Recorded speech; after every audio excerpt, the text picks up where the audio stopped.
Hey y'all, I'm back for social studies. We're going to read this passage on colonial soldiers. It's in my packet too. Remember, we've been talking about the American Revolution.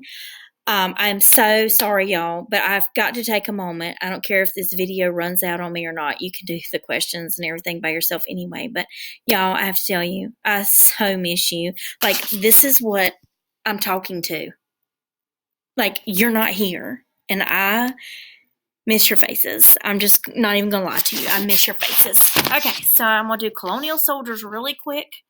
And gotta keep my videos, under so long. But anyways, I'm trying. I'm doing the best I can. All right, it's not easy to be a soldier, but before you can ever face the enemy, you have to go through hard training. If you don't, you will not be ready for battle. Remember, I've already done these. That's why they're already marked up. Okay, remember, you can click pause at any time.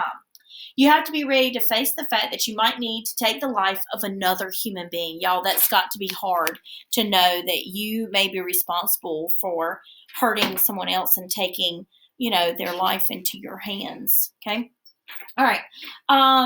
The life of a colonial soldier was made harder by the fact that it was a very unusual war. The enemy they faced was on their own homeland. They might even come from the same town. The British Army was very powerful. The men were well trained and well supplied. These are the reasons why many men chose to be in the Army. Was one, to stay out of jail, and two, because they couldn't find a job to pay to feed their families. So they go to jail, they weren't getting any money. At least if they were in the Army, they could have enough money to feed their families. Although the money they got was not much, it was better than begging or having to go to debtor's prison. And debtors is where you owe money, and they would throw you in prison for that back in the colonial times. In times of war, the British government offered much more money than they could earn in, small jobs. So the Army, they would receive food, clothing, education, and even money for their families.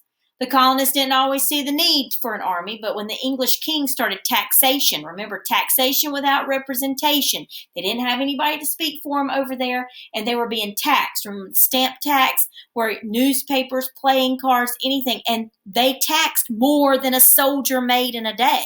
Remember, and the colonists were mad about that. So they needed a force of men to protect them from the people that were supposed to be protecting them anyway. The training the colonists received was not very good and usually given by former members of the British Army. Small groups of citizens in a town would train together in what they called a militia, a voluntary force. Voluntary means you didn't get paid for it. The British Army had a long musket, and they called it the Brown Bess.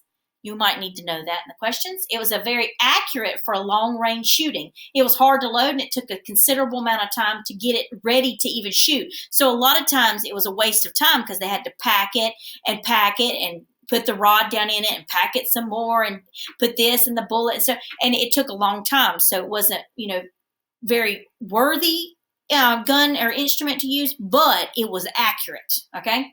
And it was hard to load, and it took a considerable amount of time, but the colonists only had hunting muskets that they used to put food on their tables, and they were old and well used. The British Army had elegant uniforms. They had white ruffled shirts and white tight leggings that would come up to their knees. They wore tall black boots and tall black hats. The most striking part of their uniform was this bright red coat that had a gold braid on it. And this is why they were called the Redcoats, and sometimes they were even called lobsterbacks. But lobsterbacks was an insult versus being, something to be proud of. Most of the colonial army wore the clothes they brought with them to battle, so they kind of had on their farming pants and boots, and they were lucky enough to have a uniform. It would be blue, so I wrote that the British had red uniforms and the colonial uniforms were blue if they even had any. Perhaps the biggest difference between the British and the colonials was their fighting styles. The British would march in lines, and they would do so, and then when they got ready to shoot, the front line would go down and the back line would go over their shoulders, and so it would be like a wall. Whereas the colonists didn't have a formation. They would hide behind trees, rocks, hills, in ditches, and theirs was more of an Indian style of fighting. Colonial leaders such as George Washington had noticed this type of attack and had been quite successful, so he used it against the British.